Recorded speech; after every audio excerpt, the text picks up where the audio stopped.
for watching this. My name is Patrick, and I will share you about my learning journey, about my learning and also insight that I got from corporate finance course that was taught by someone really incredible.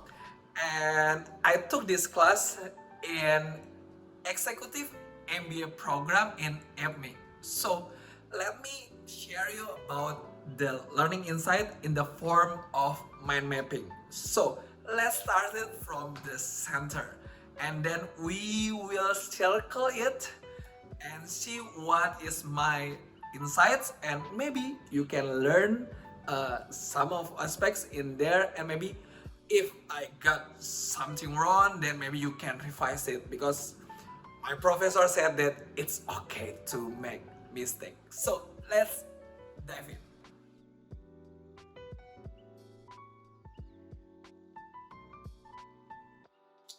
The first one that I want to share you is about the intro to financial management that I learned in the first course, because I am recently joining in the finance field. So I learned so many things in this first course. So there are four aspects that I want to share about four cornerstones of corporate finance: goal, what to manage, and also issue,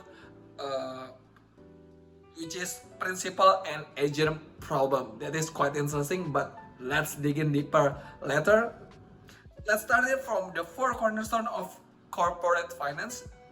They have core of value principle, conservation of value principle, expectation treadmill principle, and also base owner principle.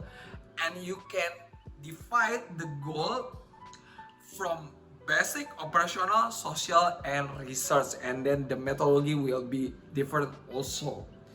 And for people that are doing financial things in the company, there are a lot of things that need to manage, from capital structure, working capital management, asset structure, also revenue, cost, cash flow, growth, and also risk management. So it is not easy to navigate all of the financial aspect, because that is the core of the business. And you can see in here also about the principal agent problem, that is a conflict between the owner of an asset and also with the people that managing it. You can see the typical of conflict they will have from the asymmetric information, moral hazard, and also conflict of interest. It is really hard, right, to managing the financial aspect from the money and also from the people. Oh my god, it's very hard. And how to solve it? So they have good corporate governance in the company, and you can find it on the annual report that every company, especially TBK, that publish to people that can read it on their website. And they have this acronym that called TARIF: transparency, accountability, responsibility, independency, and also fairness. So on top of that, I also got my enlightenment in this first course, which is goal of the firm. I just know that the goal of the firm is to increase their profit or maybe revenue, but I just know that the goal of the firm must be to maximize the shareholders' wealth. It is new information for me. And okay, so let's move on to the time value of money. I learned two things: present value and also future value. Move on to the capital budgeting. So there are type of projects and also the methods and the types of cash flows.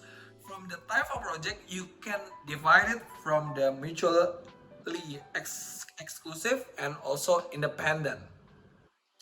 While for the methods, where there are a lot of calculating methods in there that you can find it if you want to invest in something bigger, or you want to expand your business further, or maybe you want to have a project to escalate your business. People need to calculate all of these aspects to see, is it a good investment or not, from NPV, IRR, payback period, profitability index, and also you need to analyze sensitivity analysis. Other than that, for capital budgeting, I also learned 3 types of cash flow: initial outlay, operating cash flow, and also terminal cash flow. Okay, moving on to the analysis of securities. There are 2 types of investment that we can do. First is to be a passive one, and the second, well, the opposite of it, which is active one. For the passive, you can follow the trend or follow the market. For active, you can go to different journey, from the fundamental, if you want to analyze the company, from the quantitative, from the macro aspect, and also the industry and firm, and also you want to see the qualitative aspect for the long-term investment. And maybe if you want to be more technical person that see the flow of charts, like the top and the bottom, and you can see like the volatility of the chart, maybe you can go to the technical analysis and you can find the repetitive pattern in the graph. And also you need to understand about the market, because the stock will be influenced by market and also investor investment. In here you also can find to see the return, beta risk, GAPM, and also correlation. All of this you need to include if you want to be more thoroughly investor in the future. And well, one thing to add, for the quantitative, for the fundamental person, you need to see, is it the company healthy or not healthy?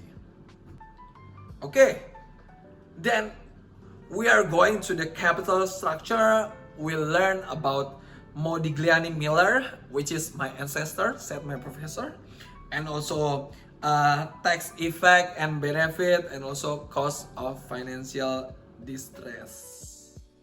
Subsequent to that, this is one of the most interesting that I learned in this course, which is corporate restructuring and also LBO, or leverage buyout. I learned from the mechanism of it when the company, the outside company, or also maybe the management that want to gain the ownership of the company. Well, for the top management, they call it MBO, but for the other company that will merge to this company or buy this company, well, you can see it by LBO. And also we learn about the sources of the value creation, and one of the thing is the conglomerate asset value, when they have a lot of things that need to manage and a lot of type of the company that are in the holding company, and then when you divide it, the value of the company is increased. And also I learned about the ethical issue and also conflict interest that I told you in the beginning, which is principal agent problem. On this note, I also learned about the issue in finance, well, from the unethical and also illegal. And when I found this film is quite interesting, and this main actor said that the greed is good. Well, it is not greed exactly, but the hunger of learning of or development that make it good for the company. And also, uh, to add on, I also learned about the fraud risk management from the statistic.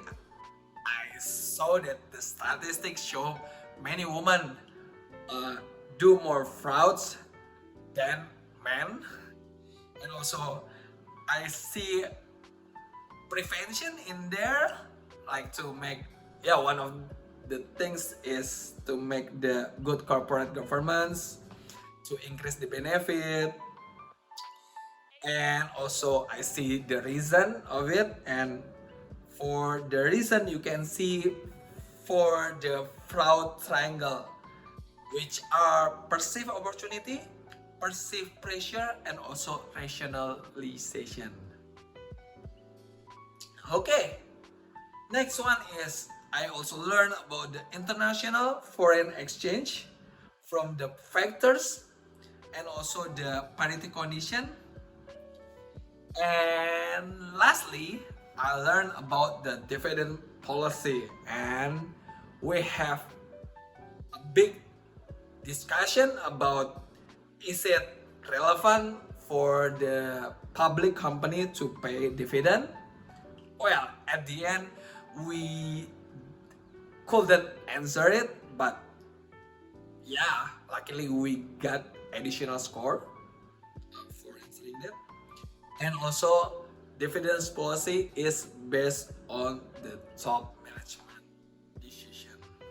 Other than that, there was a guest lecture that talked about sustainable mindset for financial value creation, and there also a task for investment simulation. That's one of the theory that are the conclusion of our journey is two-thirds of the prediction or the investment is below the market. So we learn about the efficient market hypothesis also. On top of all of that I already mentioned, I also learned about the vibe of the class, which is okay to make mistake, and that bring me to another level because when I try to answer it, and I need to look for the website first, and I can remember because I make mistake. So thank you so much, Professor Roy, for not only teaching this financial stuff, but also to share your philosophy and your energy in this process. So that's it. Ladies and gentlemen, again, thank you for coming in. And you can see there are lots of points in here that you can digest or you can follow up to maybe revise it, or maybe you can point it and ask me in the future or upcoming meeting with me. So again, see you on the next video.